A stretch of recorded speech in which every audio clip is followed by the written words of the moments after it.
শপথ নেওয়ার মাত্র কয়েকদিনের মধ্যেই নিজের দেওয়া প্রতিশ্রুতি পূরণের সবচেয়ে বড় এবং নজিরবিহীন পদক্ষেপটি করে ফেললেন মুখ্যমন্ত্রী শুভেন্দু অধিকারী। রাজ্যে ওবিসি সংরক্ষণের পরিমাণ এক ধাক্কায় 17 থেকে কমিয়ে 7% করা হলো। একই সঙ্গে মুসলিম সম্প্রদায়ের ওবিসি সংরক্ষণ আপাতত সম্পূর্ণভাবে বাতিল করার সিদ্ধান্ত নিয়েছে রাজ্য মন্ত্রিসভা। রাজনৈতিক এবং আইনি দুই দিক থেকেই এই সিদ্ধান্ত পশ্চিমবঙ্গের সামাজিক এবং নির্বাচনী সমীকরণকে সম্পূর্ণ বদলে দিতে চলেছে বলে মনে করছে ওয়াকিবহাল মহল। 17% থেকে এক ধাক্কায় 7%।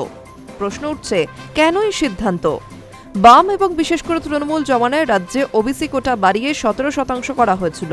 এর মধ্যে ওবিসি এ এবং ওবিসি বি ক্যাটাগরি তৈরি করে সংরক্ষণ দেওয়া হচ্ছিল।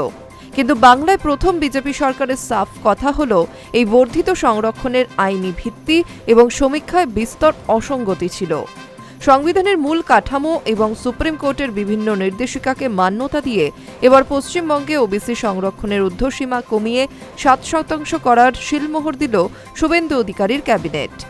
সরকারের দাবি, এই সিদ্ধান্তের ফলে রাজ্যের প্রকৃত অনগ্রসর হিন্দু জাতিগুলি তাদের ন্যায্য অধিকার ফিরে পাবেন। সবচেয়ে বড় বিষয় হল মুসলিম ওবিসি কোটা সম্পূর্ণ বাতিল করা। মূলত ওবিসি এ ক্যাটাগরির সিংহভাগ এবং ওবিসি বি ক্যাটাগরির একটি বড় অংশ জুড়ে ছিল মুসলিমদের বিভিন্ন গোষ্ঠী।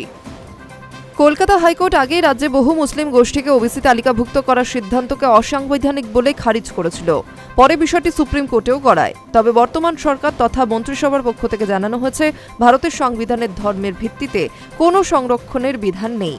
বিগত সরকার স্রেফ ভোট ব্যাংকের রাজনীতির স্বার্থে তোষণের নীতি নিয়ে ঢালাওভাবে মুসলিমদের ওবিসি তালিকাভুক্ত করেছিল, যার ফলে প্রকৃত অনগ্রসর হিন্দুরা বঞ্চিত হচ্ছিলেন। আদালতের রায় ও আইনি বাধ্যবাধকতাকে মান্যতা দিয়েই মুসলিম ওবিসি কোটা আপাতত সম্পূর্ণ বাতিল করা হলো। ওবিসি নীতির প্রধান দিকগুলি হল কোটা হ্রাস। রাজ্যে সামগ্রিক ওবিসি সংরক্ষণ 17% থেকে কমে দাঁড়াচ্ছে মাত্র 7%। মুসলিমদের অন্তর্ভুক্তি বাতিল। ওবিসি তালিকা থেকে মুসলিম সম্প্রদায়ের সমস্ত গোষ্ঠীকে আপাতত সম্পূর্ণ বাদ দেওয়া হচ্ছে। তালিকা পুনর্বিন্যাস। শুধুমাত্র তফসিলি জাতি এবং উপজাতির বাইরে থাকা প্রকৃত অনগ্রসর হিন্দু সম্প্রদায়গুলি এই 7% সংরক্ষণের সুবিধা পাবেন। চাকরি ও শিক্ষায় প্রভাব। সরকারি চাকরি ও উচ্চশিক্ষায় ভর্তির ক্ষেত্রে অবিলম্বে এই নতুন নিয়ম কার্যকর হতে চলেছে।